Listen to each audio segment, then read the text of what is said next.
Bwana Yesu asifiwe sana.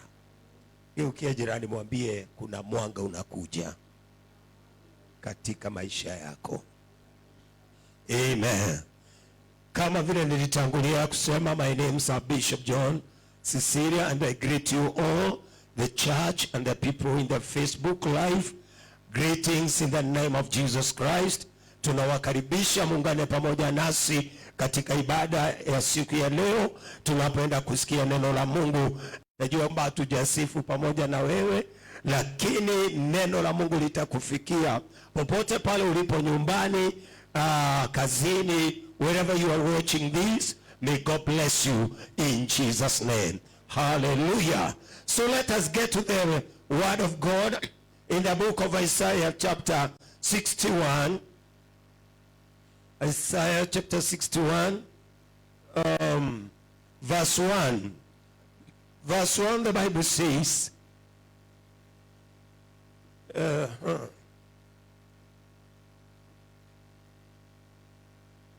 verse 1, the Bible says, the Spirit of the Lord, the Spirit of the Lord God is upon me, because the Lord has anointed me to preach good tidings to the poor. He has sent me to heal the brokenhearted, to proclaim liberty to the captives, and the opening of the prison to those who are bowed. Isaya 61 mstari wa kwanza. Yes. Roho ya Bwana Mungu, Roho ya Bwana Mungu juu yangu, juu yangu, kwa sababu Bwana amenitia mafuta, mafuta, ni wahubiri wanyenyekevu, habari njema, amenituma ili kuwaganga waliovunjika moyo, kuwatangazia mateka uhuru wao, na hao waliofungwa habari za kufunguliwa kwao. Baba, katika jina la Yesu na kushukuru na kulinua jina lako. Asante Mfalme kwa sababu ya siku njema hii. Bwana Yesu, asante kwa ujumbe wa siku ya leo, kuwekwa huru kwa mateka kutoka magereza. Naomba upako, naomba nguvu zako na ufunuo wako zaidi kupitia Roho wako Mtakatifu. Na bariki msikilizaji wangu aliye hapa na aliye kwenye Facebook. Baba, wote ukaweza kuwatia nguvu kwa utukufu wa jina lako. Roho Mtakatifu, chukua ushukani huu katika jina la Baba, la Mwana na la Roho Mtakatifu, na kila mmoja aseme amen. Kwa hivyo tunamuona Bwana Yesu kulingana na andiko ile la Isaiah 61. This scripture is also repeated in the book of Luke. Yesu anasema, the Spirit of the Lord God is upon me, because the Lord has anointed me to preach good tidings to the poor. He has sent me to heal the brokenhearted, to proclaim liberty to the captives, and the opening of the prison to those who are bowed.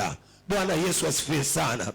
Ninafurahia kwa sababu ya neno hili, ya kwamba Yesu akasimama, maana alirudia neno hili katika kitabu cha Luka, na akasema, Roho ya Bwana juu yangu, kwa maana Bwana amenitia mafuta, amenituma. Haleluya. Amenituma ili kuhubiri habari njema kwa maskini. Kila mtu ni muhimu katika neno la Bwana. Sema amen.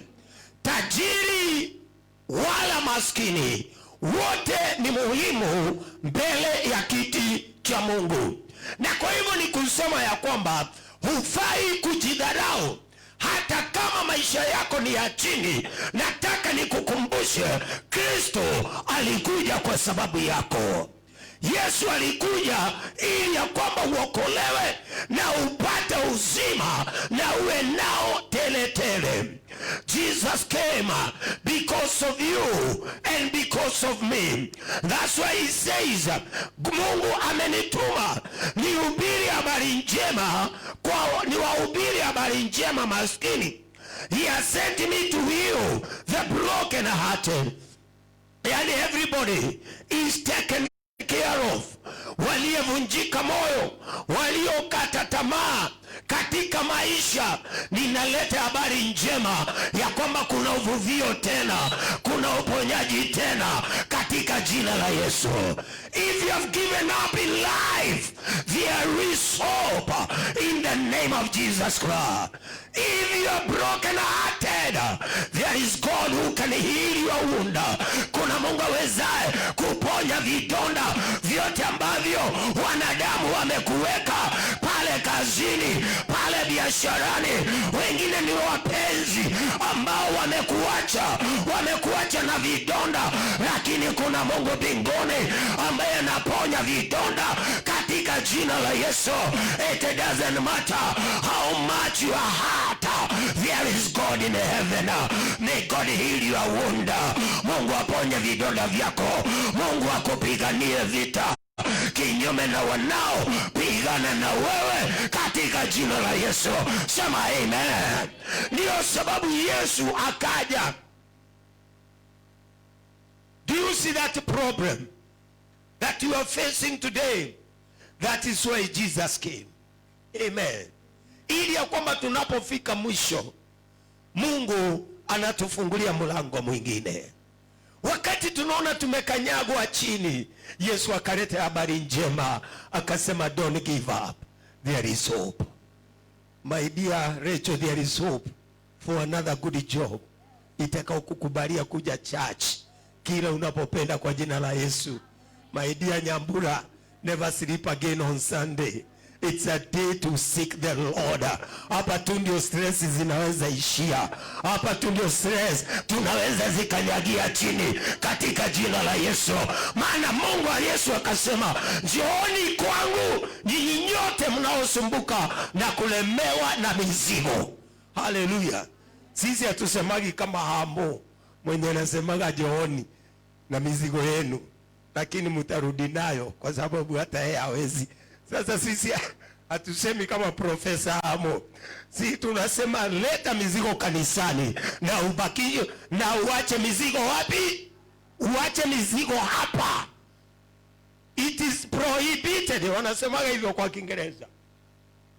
Ama imekataliwa ama ni onyo kali uingie kanisani ukiwa na mizigo, urudi utoke ukiwa na mizigo. Yeah? Uingie ukiwa na huzuni kanisani, urudi utoke ukiwa na huzuni. Hiyo imekataliwa. If you can agree with me, even when we were worshiping, when we were praising, kuna mizigo ilikuwa inaanguka katika jina la Yesu. Kuna mizigo imeanguka katika worship.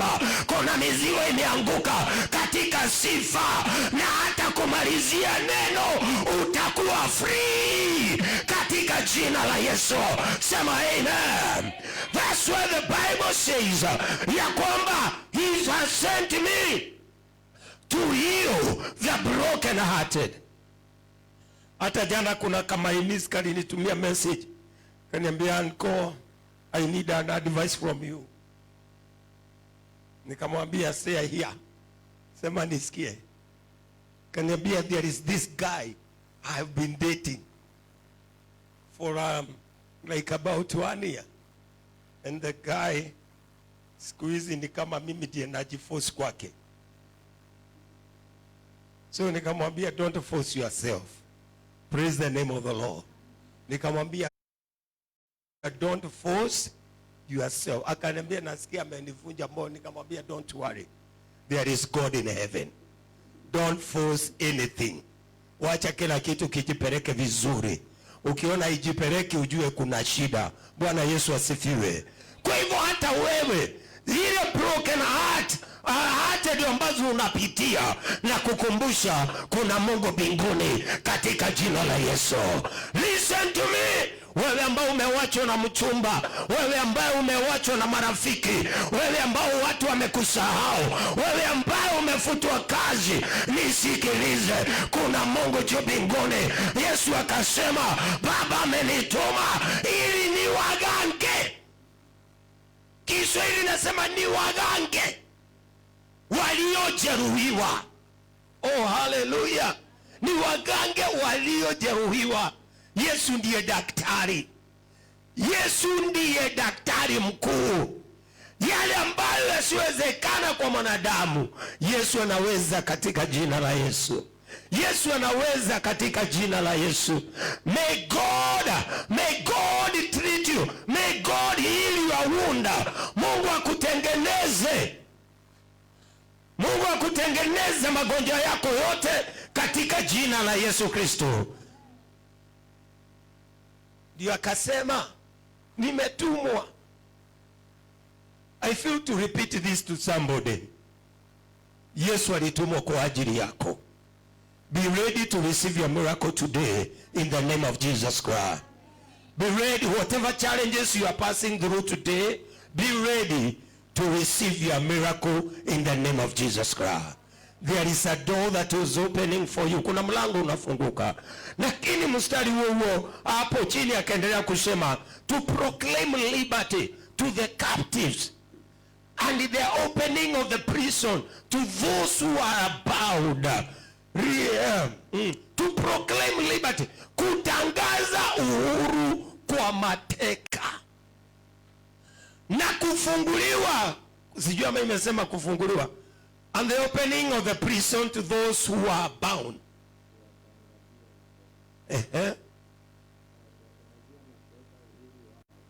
Na hao waliofungwa habari za kufunguliwa. Na hao waliofungwa habari za kufunguliwa kwao.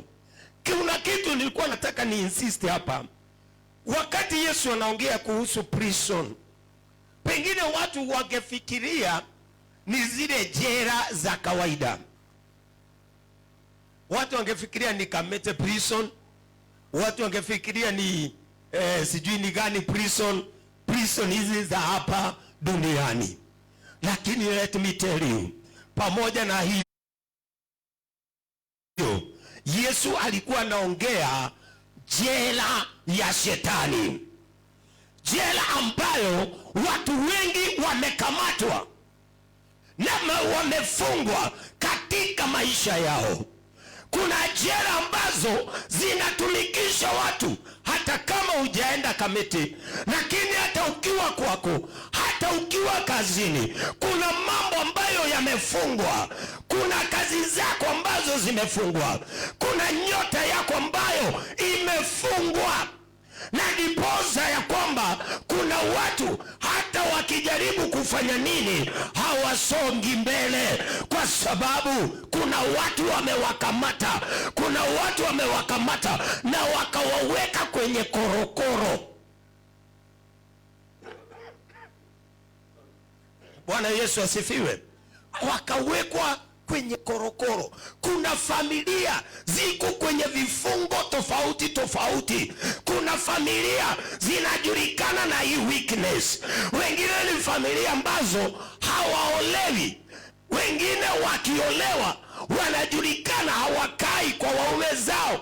Wengine wakioa wanajulikana hawakai na wanawake ama nini na wake zao. Kuna korokoro ambazo watu wanapitia, na hizi ndizo korokoro.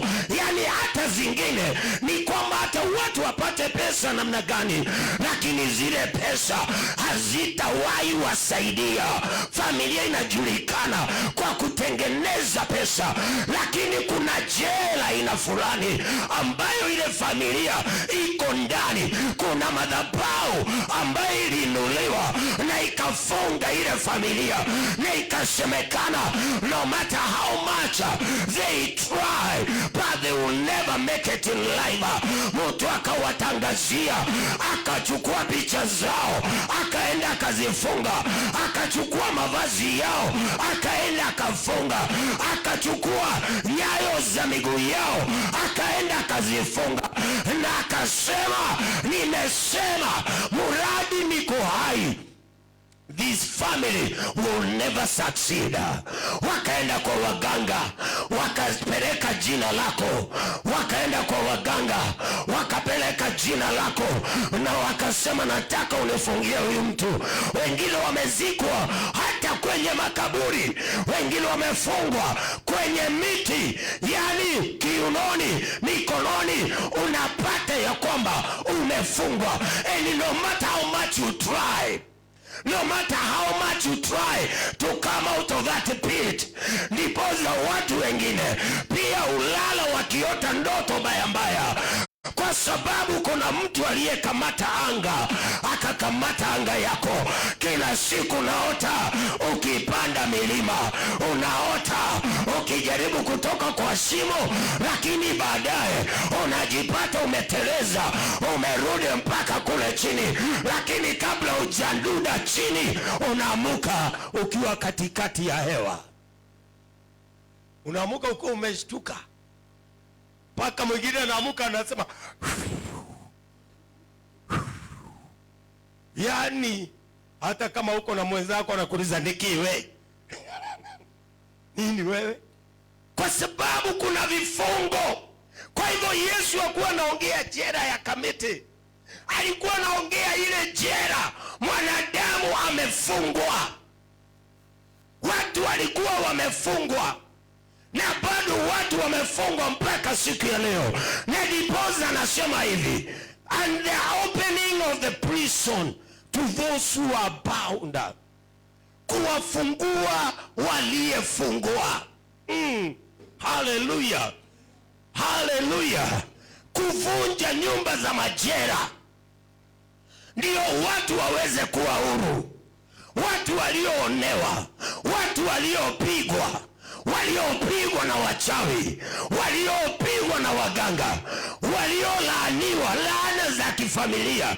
Wengine tunalipia dhambi za mababu, tunalipia dhambi za baba zetu, kama vile maandiko inavyosema kwenye Maombolezo 5 mstari wa 7, inasema mababa zetu walitenda dhambi. Unaweza fungua tu usome,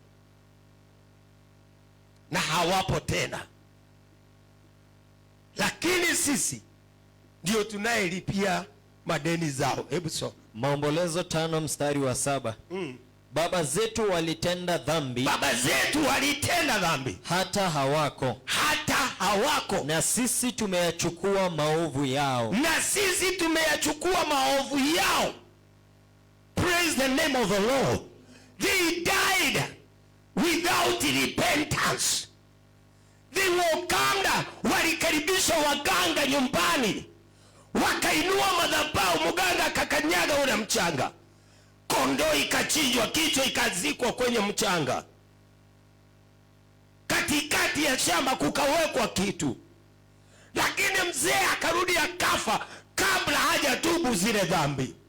So what happened ni kwamba ile laana ikaendelea kufuata vizazi na vizazi. Kwa hivyo hii familia haishiwi na ndoto mbaya, hii familia haifanikiwi kwa jambo lolote. Wengine wakaleta waganga na hawakuwalipa deni zao. Sasa ndio pesa ikiingia kwa mkono inakaa kama hii inapepetwa na mtu. Kuna mtu ambaye anaifanya before you think of doing anything, unapata mambo mengine yametokea. Kuna watu ambao hutaimiwa sana wakati pesa tu zimeingia mkononi, unapigiwa simu nyumbani, ule mamine murwaru na vitali. Every time you get money, lazima upigiwe simu kutoka wapi? Nyumbani. Every time pesa zikiingia kwa mkono, kama sio mama ni dada, kama sio dada ni mtoto wako, kama sio mtoto wako ni baba, kama sio nani. And in it, wakati una pesa haupokeagi simu. Inua mkono, sema Baba nifungue katika jina la Yesu. Sema hii jela ninatoka kwa jina la Yesu. Sema amen. Ndio sababu sasa Yesu akasema, and the opening of the prison to those who are bound, kufunguliwa jela kwa waliofungwa. Mungu akufungue katika jina la Yesu. May God set you free in the name of Jesus Christ. Tusome katika Isaia hiyo, Isaia tu, lakini 42 na mstari wa 6 na 7. Isaia 42.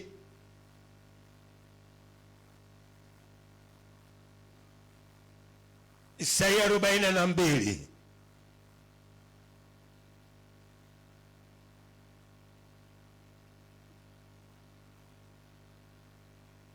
Neno karibiana na hili linarudiwa, inasema Isaia 42 mstari wa 6 na 7. I the Lord have called you in righteousness, and will hold your hand. I will keep you and give you as a covenant to the people, as a light to the Gentiles, to open blind eyes, to bring out prisoners from the prison, those who sit in darkness from the prison house. Isaia 42 mstari wa 6 na wa 7. Mimi Bwana nimekuita katika haki, nami nitakushika mkono, na kukulinda, na kukutoa uwe agano la watu, na nuru ya mataifa, kuyafunua macho ya vipofu, kuwatoa gerezani waliofungwa, kuwatoa wale walioketi gizani, katika nyumba ya kufungwa. Hallelujah. Mimi Bwana nimekuita katika haki. Sema amen. Kuna haki mbele za Bwana. Ninasema wewe ni mwenye haki mbele za kiti cha enzi. Wewe ni mwenye haki mbele za Bwana.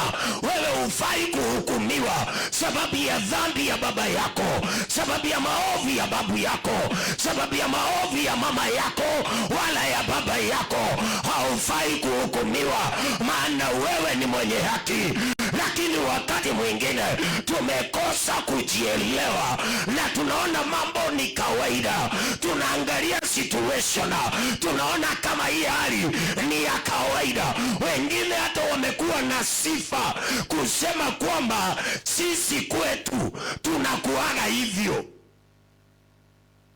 Jambo baya likitendekea mmoja wenu, unasema sisi kwetu tunakuaga hivyo. Watu wanakufaga na miaka 50. Inua mkono, sema hiyo roho na ikataa kwa jina la Yesu. Lasane nikasema ndio wengine hata usifu hata magonjwa walio nayo. Wanasema hii ugonjwa yani ni kama inakaa kwetu. Manake mama alikuwa mgonjwa hivi, sijui babu alikuwa mgonjwa hivi. Unasikia diabetes vile ambavyo imeenda laini baada ya laini.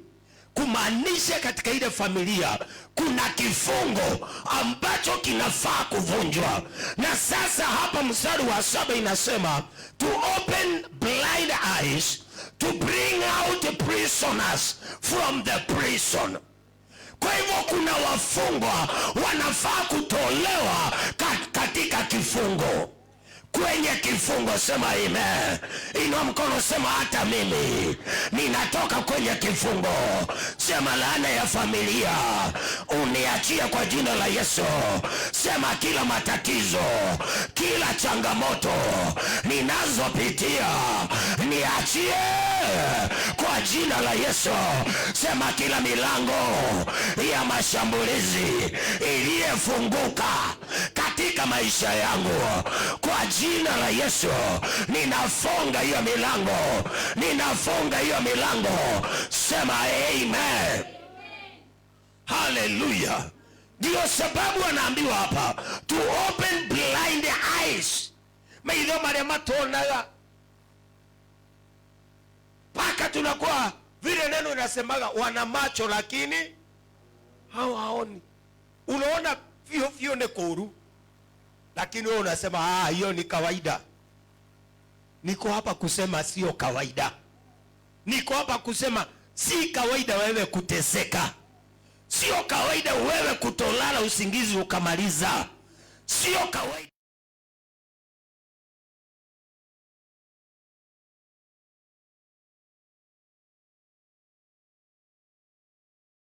fanana ya kwamba huyu akiolewa mtoto wa kwanza anakufa, wa pili akiolewa mtoto wa kwanza anakufa, wa tatu akiolewa mtoto wa kwanza anakufa. Sema hiyo roho naivunja kwa jina la Yesu. Sema hiyo roho navunja kwa jina la Yesu. Nataka uchukue upanga wa roho. Sema kwa jina la Yesu, ninavunja kila madhabahu, kila nguvu za giza, kila mitego ya adui, kila nyumba za magereza. Ninavunja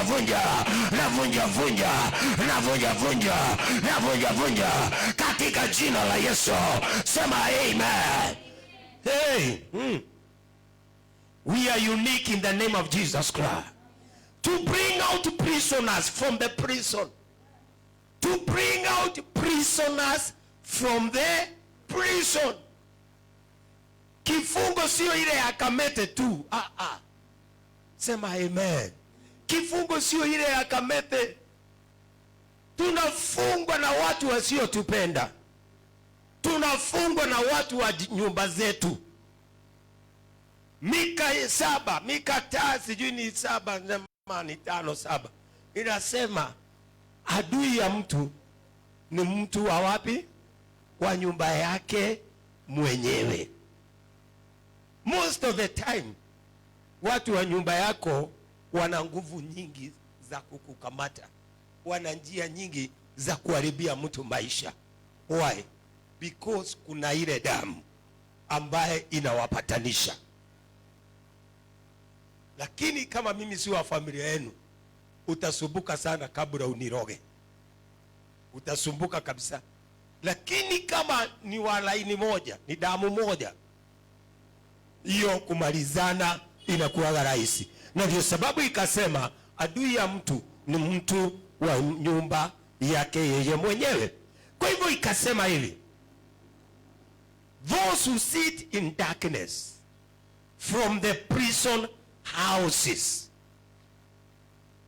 Uko maisha tu mazuri, tukikuona uko sawa, lakini kumbe kuna giza ambayo unakaa ndani yake.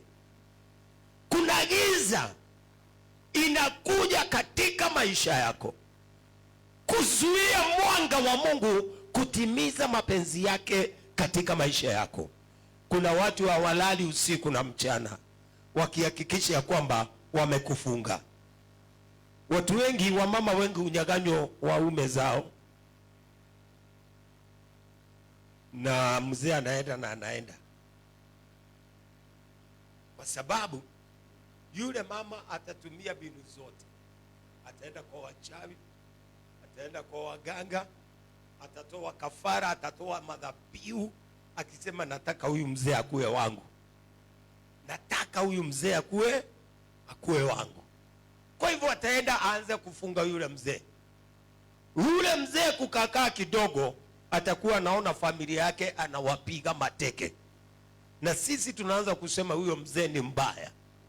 Lakini kumbe mzee ameshakamatwa na amewekwa kwenye jela ambapo tu anahitaji mkono wa Mungu uweze kumuokoa.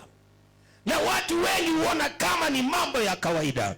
Sikia basi, kuna watu ambao wamekaa hata kwenye mashimo. Na hiyo Isaia 42 mstari wa 22, kuna neno hapo napenda sana, inasema Isaia 42 mstari wa 22. Biblia inasema hivi, lakini watu hawa ni watu walioibiwa na kutekwa. Ni watu walioibiwa na kutekwa.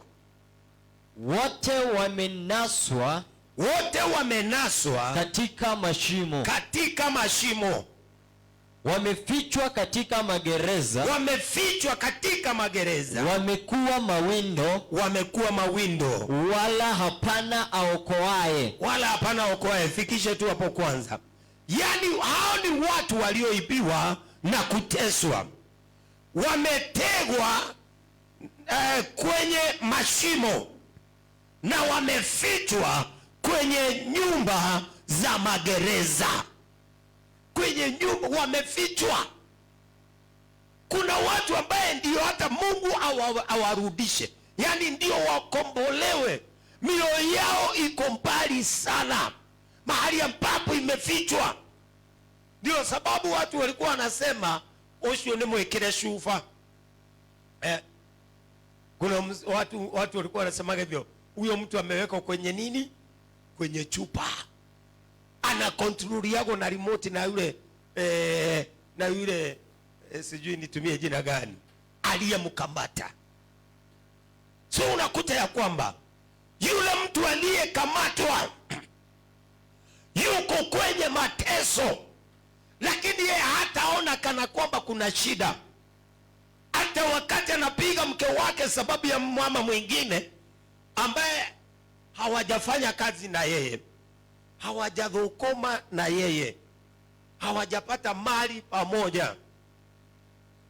Na wakati mwingine hata katika kazi kuna mtu anataka kuondoe kwenye kiti chako, na kwa hivyo atang'eng'ana sana.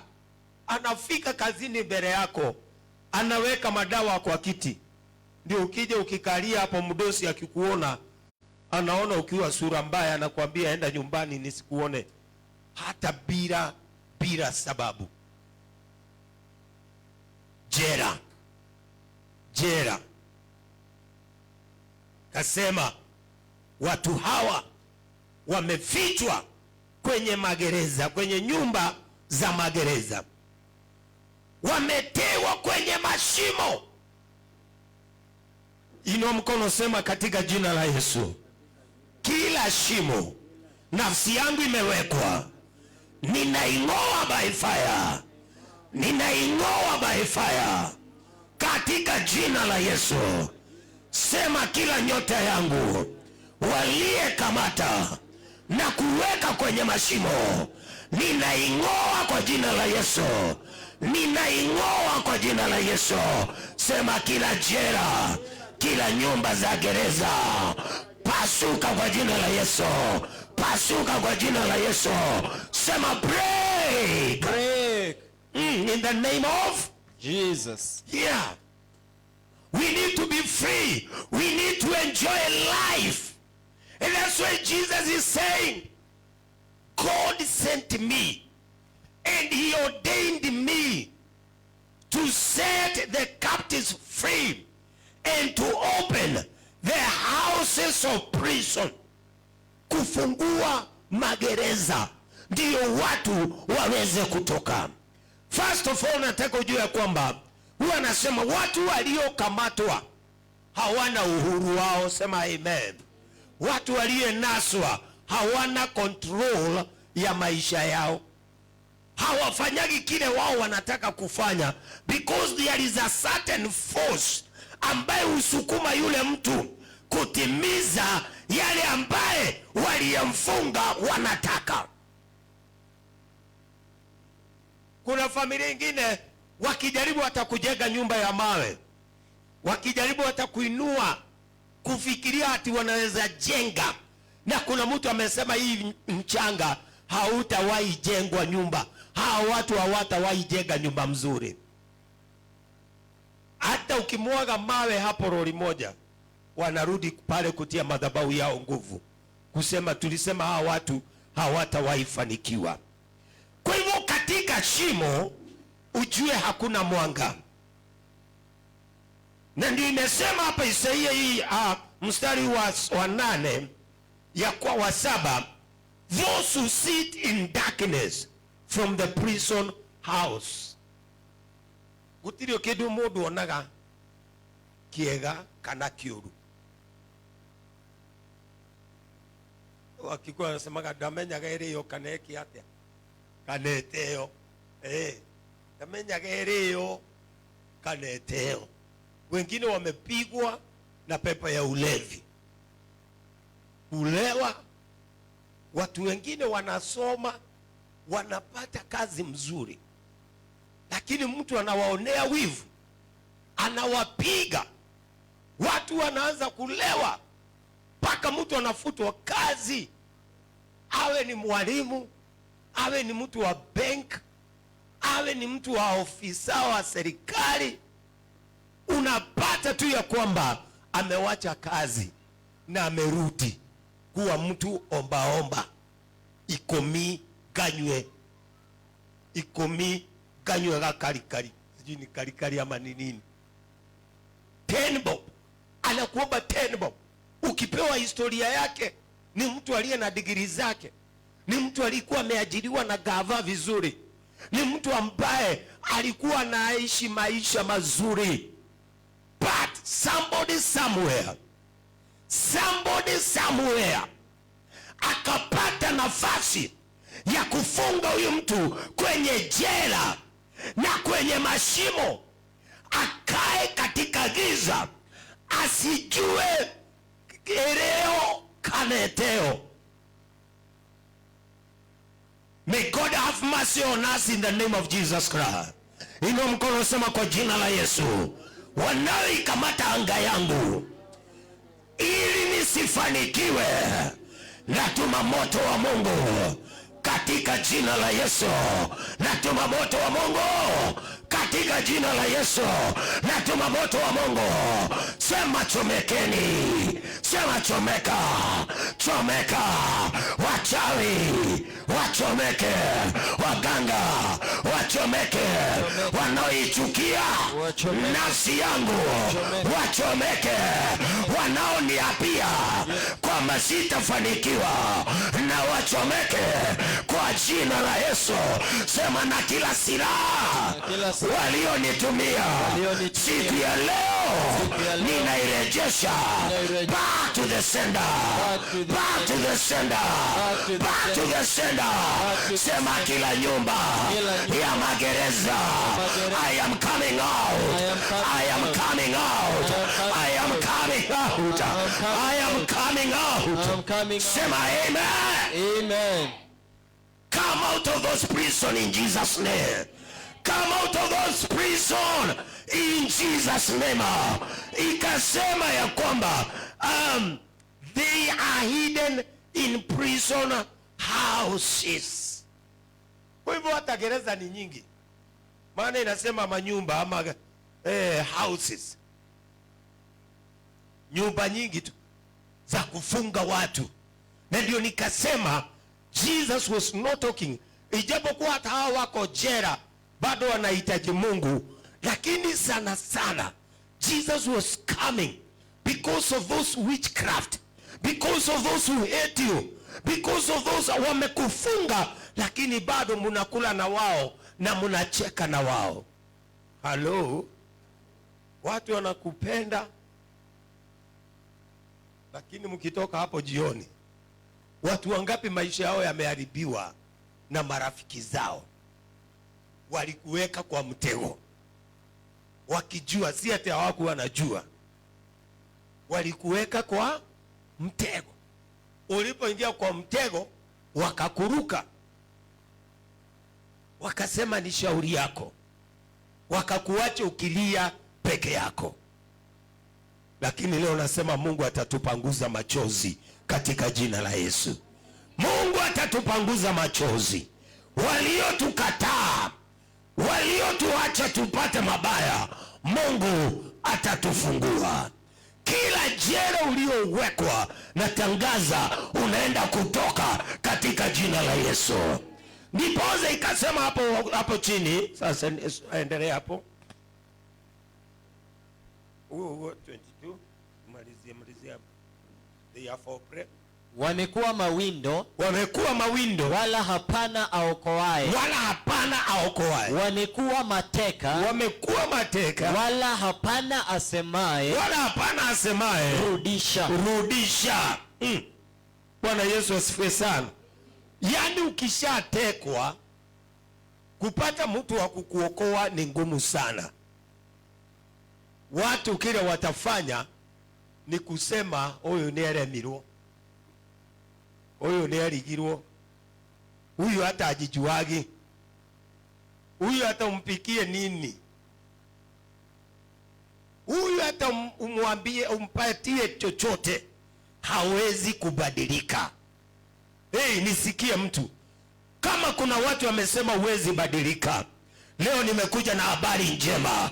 Niseme unaweza badilika katika jina la Yesu. Kanisa nasema unaweza badilika katika jina la Yesu. There is something I know, that situation is not permanent so long as you call upon the name of the Lord. Muradi ukimbilie jina la Bwana, ninaamini ya kwamba hakuna jambo lisilowezekana. Hata hiyo magereza utatoka ndani yake katika jina la Yesu. Utatajirika, utaishi vizuri. Walisema utaolewa, nasema utaolewa. Walisema utafanikiwa, nasema utafanikiwa katika jina la Yesu. Pokea hiyo kwa jina la Yesu. Pokea hiyo kwa jina la Yesu. Pokea hiyo kwa jina la Yesu. So utapiga amen. Manake inasema therefore pray and no one delivers. Hakuna akomboae, lakini Kristo alikuja ili aweze kutukomboa. Alikuja ili atukomboe. Na inamalizia kwa kusema for plunder but no one says restore. Unachotwa mateka, unatolewa kwa baraka zako, unatekwa nyara, unapewa kazi nyingine ya kufanya. Kama hiyo nimesema, mtu atolewe kwa ofisi, apewe kazi ya kulewa. Mwingine anyaganywe familia yake, atolewe kwa familia yake, apewe kazi ya kutumikia wengine ambao hata hakuwajua, na anakuwa mbaya kwa wale ambao walio wake. Na hapa neno inasema nobody says, hakuna asemaye rudisha. Lakini Kristo akaja ili kufungua hizo nyumba za magereza. Sema amen. Sema amen. Kwa hivyo ni wakati wa kurejeshwa katika jina la Yesu. Ni wakati wa kurejeshwa katika jina la Yesu.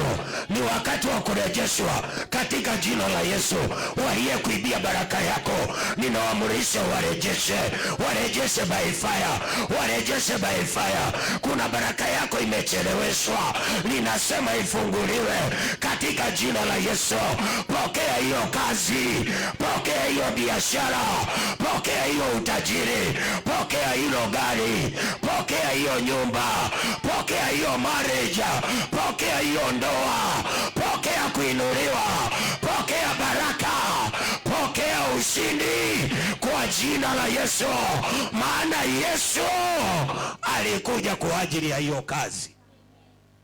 Alikuja kumwambia shetani, lazima urudishe ulichokiiba. Haleluya. Alikuja kumwambia hivyo. Yesu hakuja mambo nyingine. And that's why alipokuja ilimbidi kufa na kushuka kuzimu, aende aonane na shetani ana kwa ana, amwambie niwe ndeyira shafi iliyoturaga uhingĩire andũ akwa. Umeishi kufungia watu wangu, umeishi kutesa watu wangu, sasa nimekuja tuonane uso kwa uso. Na Biblia inasema kukawa na vita kubwa sana kule chini. Na asubuhi ya Jumapili Yesu alipokuwa anafufuka, kukaonekana msafara mkubwa. Asubuhi mapema kukaonekana msafara mkubwa wa watakatifu waliokuwa wamefungiwa kwenye seli za shetani, kina Ibrahimu, kina Daudi, kina Samueli. Unakumbuka Samueli, kuna wakati shetani alimsababisha akapigiwa nini na waganga, shita kwa wata bogo, akapigiwa bogo na waganga hizo ramri, mpaka nafsi ya Samueli ikatoka kaburini na ikaja kuongea na Sauli. Hapo unagundua ya kwamba vile wachawi wasipoangaliwa wanakuwaga na uwezo. Pia inatuonyesha ya kwamba kabla ya Yesu Kristo kuja, shetani alitawala walio hai na alitawala waliokufa. Ndio sababu hata Ibrahimu alipokufa hakwenda mbinguni, hakwenda paradiso, lakini alienda kukaa under the mercies of the devil himself. Wote walikuwa nakusanywa, waliokoka na wasiokoka, wote wanakaa pahali pamoja. So long as you die, whenever you die, ungeenda mikononi mwa nani?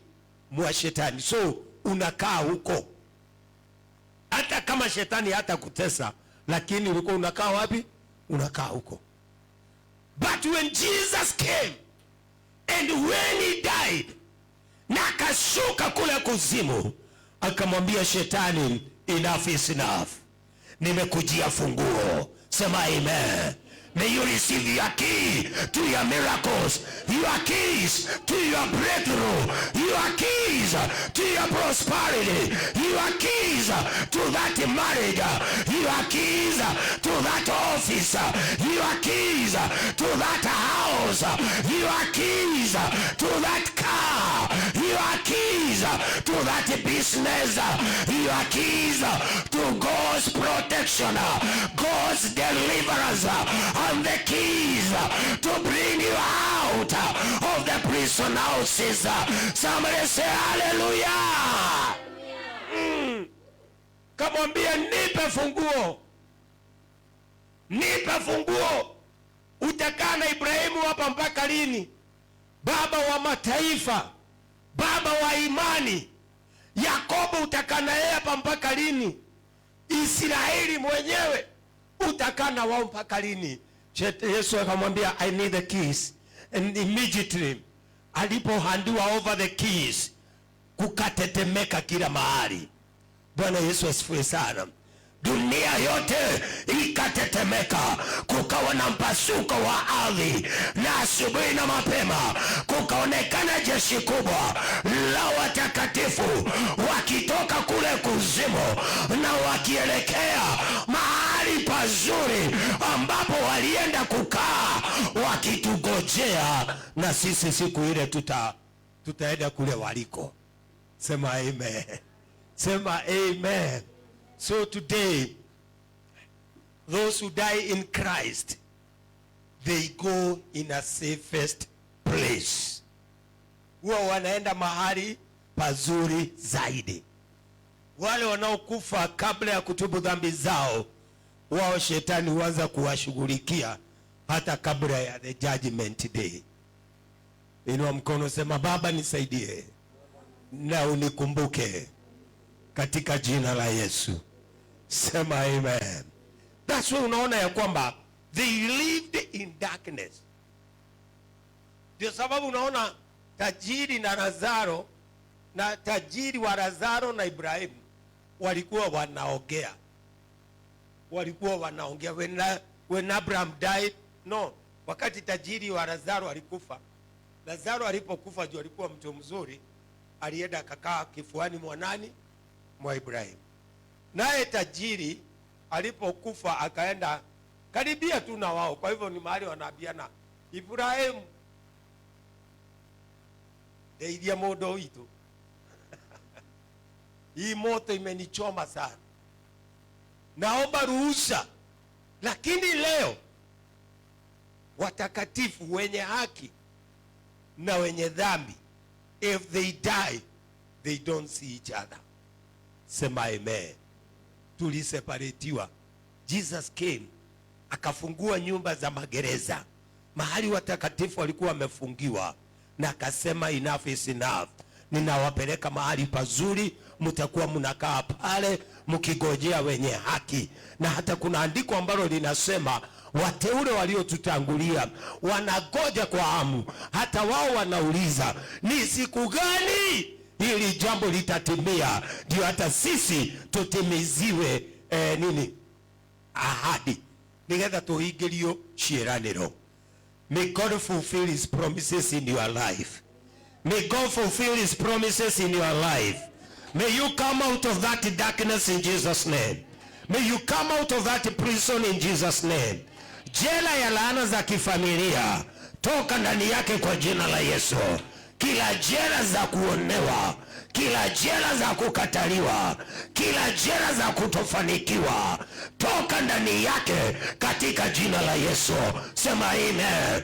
Kama ni madhabahu iliyoinuliwa kwa familia yenu ambayo inanena kulipisha revenge, inanena ya kwamba wale watu wa hii familia hawatafanikiwa, nasema Mungu akutoe katika jina la Yesu. Mungu akutoe katika jina la Yesu. Wengine hata ni majina, hata majina inatutesa. Uliitanishwa na nani? Uitanirio nao. Shosha alikuwa namna gani? Ama babu alikuwa namna gani? Ama anko alikuwa namna gani? Unakuta ya kwamba because of the name, hata ukijaribu kuwa mzuri namna gani, but at the end of the day umefungwa na lile jina. By the end of the day lazima ukue kama yule aliyeitanishwa na wewe. Ole wako kama sisi vijana, baba alikuwa mlevi ama nakunywa tubako, na aliposikia amezaliwa akaja kuona mtoto na akachukua ule mtoto akamrusha juu mara 3, akatemea mate ya baraka na akasema ureka atia urodukia na uwe kama mimi. Anasema uwe kama mimi, uwe kama mimi. Sasa wewe umepokea na mate, umepokea na maneno, umeshaingia kwa kifungo. Sasa kutolewa kwa hicho kifungo ni Yesu peke yake. Sema amen. Sema amen. Sasa naye nyanya ndio huyo. Nyanya naye kama ni wa hiyo tubako, naye akaja akasema ureka atia urodukia. Manake hivyo ndivyo ilikuwa zamani. Na hapo ndio shida za watu wengi zilianzia. Mtoto anafungwa kifungo akiwa mdogo. Na hata leo watu wengi hawajafungwa mkiwa wazima. Wengi walifungwa wakiwa wadogo. Inadependi sana ni nani aliyekupokea. Vifungo tunaingia bila kujua, lakini kwa jina la Yesu tutatoka kwa hizo vifungo. Sema nitatoka. Sema tena nitatoka. Sema tena nitatoka. Simama juu katika jina la Yesu. Amen. Katika jina la Yesu ninataka tuombe kwa dakika 2, kwa dakika 5 hivi. Tuombe katika jina la Yesu. Nataka ukatae kila kifungo, nataka ukatae kila mateso, nataka ukatae kuonewa na ibilisi katika jina la Yesu Kristo. Katika jina la Yesu. Katika jina la Yesu. Ribaba sekere bakanda. Inua mkono, sema katika jina la Yesu. Sema katika jina la Yesu. Kila jela na magereza iliyoko ndani yake leo hii ninatoka. Sema popote walifunga nafsi yangu, ninaifungua. Anza kujifungua, anza kutoka kwa hizo jela katika jina la Yesu. Katika jina la Yesu. Rima maziki ribakanda. Katika jina la Yesu Kristo. Ribakanda la babu. Hizo nyumba, hiyo magereza ya wachawi, hiyo magereza ya waganga, hiyo magereza ya mashetani, endelea kutoka. Hata kama ni madevil worshiper, toka ndani yake, toka ndani yao. Rima makanda la. Naachilia moto wa Mungu, naachilia moto kufungue, naachilia moto kufungue, naachilia moto kufungue katika jina la Yesu, katika jina la Yesu, katika jina la Yesu, katika jina la Yesu. Yenda la babo, rika yenda la baba, kila madhabahu yanayonena kinyume na maisha yako ninaivuja vuja leo, ninaivuja na damu ya Yesu, naivuja na damu ya Yesu, naivuja na damu ya Yesu. Ninakamata hao wachawi, ninakamata hao wachawi, ninakamata hao waganga waliokuweka kwenye kifungo, kwenye mashimo, kwenye nyumba za mashimo ya magereza. Ninavuja, ninavuja, naachilia moto, naachilia moto, naachilia moto, naachilia moto, naachilia moto, naachilia moto. Rimama baba baba baba, rimama baba baba baba. Waachie baraka yako, waachie miujiza yako, waachie maisha yako, waachie nyota yako, waachie familia yako, waachie ndoa yako, waachie watoto wako, waachie kazi yako, waachie elimu yako, waachie kila kitu, waachie afya yako katika jina la Yesu, katika jina la Yesu, katika jina la Yesu. Yenda la babu, shekere bakanda la babu, katika jina la Yesu.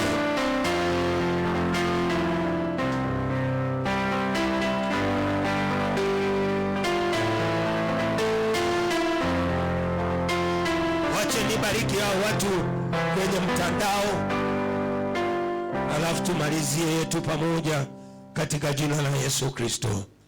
Ya amini pamoja nami kwamba kila gereza wamekuweka, maanake walisema hutawaifanikiwa, walisema hutawaiona mema, hutawaiona mazuri. Naamini kwamba Mungu atakutoa kwa hiyo magereza katika jina la Yesu Kristo, mwana wa Mungu. Mungu akukumbuke, Mungu akuponye, Mungu akuinue. Yesu akatua mafuta kwa ajili ya wafungwa wote walio kwenye mashimo ili uweze kukombolewa katika jina la Yesu. Just believe together with me and God is going to bless you.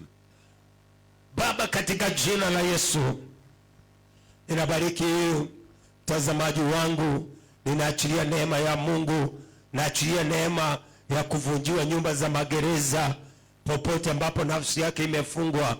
Ninatuma moto wa kumfungua katika jina la Yesu Kristo. Ninaachilia nguvu zako Mungu na